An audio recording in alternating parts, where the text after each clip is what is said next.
Hello dears, welcome back to Farha's recipes. ഇന്നത്തെ video ഒരു നല്ലൊരു സ്നാക്സ് ആണ്. വെർമിസെല്ലി കൊണ്ടുള്ള ഒരു ഈവനിങ് സ്നാക്സ് ഒക്കെ ആയിട്ട് കഴിക്കാൻ പറ്റിയ സേമിയ കൊണ്ടുണ്ടാക്കുന്ന ഒരു റെസിപ്പിയാണ്. ഇത് ഈസി ആയിട്ട് തന്നെ തയ്യാറാക്കാം. ലെമൺ വെർമിസെല്ലിയാണ് ഇവിടെ തയ്യാറാക്കാൻ പോകുന്നത്. പിന്നെ നമുക്ക് വീഡിയോ കണ്ടു നോക്കാം.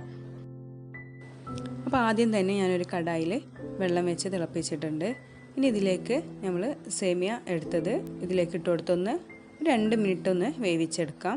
സേമിയ ഇട്ട പാടെ ഒന്ന് ഇളക്കി കൊടുക്കണം. ഒരു 1/4 ടീസ്പൂൺ ഉപ്പ് ചേർത്ത് കൊടുക്കാം. പിന്നെ ഇതൊന്ന് ഒട്ടിപ്പിടിക്കാതിരിക്കാൻ വേണ്ടിയിട്ട് ഞാൻ കുറച്ച് ഓയിൽ ഒഴിച്ചു കൊടുക്കുന്നുണ്ട്. ഇനി ഇത് വേവായിട്ട് നമുക്കിതൊന്ന് വെള്ളം വാർത്തെടുക്കുകയാണ് വേണ്ടത്. ഇനി ഒരു പാൻ ചൂടാക്കി അതിലേക്ക് 2 ടേബിൾ സ്പൂൺ ഓയിൽ ഒഴിച്ചു കൊടുക്കാം. ഈ ഓയിലൊന്ന് ചൂടായാൽ നമുക്കിതിലേക്ക് 1 ടീസ്പൂൺ ഉഴുന്നാണ് ഞാൻ ചേർത്ത് കൊടുക്കുന്നത്. 1 ടീസ്പൂൺ പൊട്ടുകടലയാണ് ചേർത്ത് കൊടുത്തിട്ടുള്ളത്. 2 വറ്റൽമുളക്, 1/2 ടീസ്പൂൺ കടുകും ചേർത്ത് കൊടുക്കാം. അപ്പോൾ ഈ കടുകൊന്ന് പൊട്ടിക്കഴിഞ്ഞാൽ ഇനി ഞാൻ ഇതിലേക്ക് ഇട്ട് കൊടുക്കുന്നത് കടലയാണ്. അപ്പോൾ കടലയും കൂടെ ഒന്ന് നന്നായിട്ട് വറുത്തെടുക്കാം. ഇനി ഇതിലേക്ക് 2 അല്ലി കറിവേപ്പില ഇട്ട് കൊടുക്കുന്നുണ്ട്.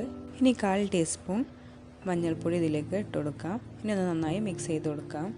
ഒരു പിഞ്ച് ഉപ്പും കൂടി ചേർത്ത് കൊടുത്തിട്ടുണ്ട്.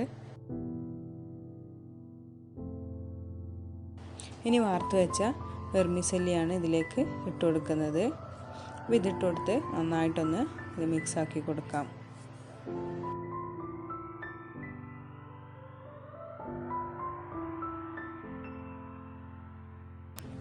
ഇതിലേക്ക് 1/2 ലെമണിൻ്റെ ജ്യൂസ് കൂടെ ഒന്ന് ചേർത്ത് കൊടുക്കുന്നുണ്ട്.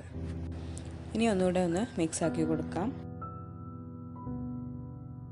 ലെമൺ വെർമിസെല്ലി ഇതാ ഇവിടെ റെഡി ആയിട്ടുണ്ട്. നിങ്ങൾക്ക് എല്ലാവർക്കും ഈ റെസിപ്പി ഇഷ്ടപ്പെട്ടെന്ന് വിചാരിക്കുന്നു. പെട്ടെന്ന് തന്നെ തയ്യാറാക്കാൻ പറ്റുന്ന ഒരു റെസിപ്പിയാണ്. അപ്പോൾ വീഡിയോ ഇഷ്ടപ്പെട്ടാൽ ലൈക്ക് ചെയ്യണം, കമൻറ്റ് ചെയ്യണം. കൂടെ ചാനൽ സബ്സ്ക്രൈബ് ചെയ്യാത്തവരുണ്ടെങ്കിൽ ഒന്ന് സബ്സ്ക്രൈബ് ചെയ്യാം. Thank you for watching. Take care. By.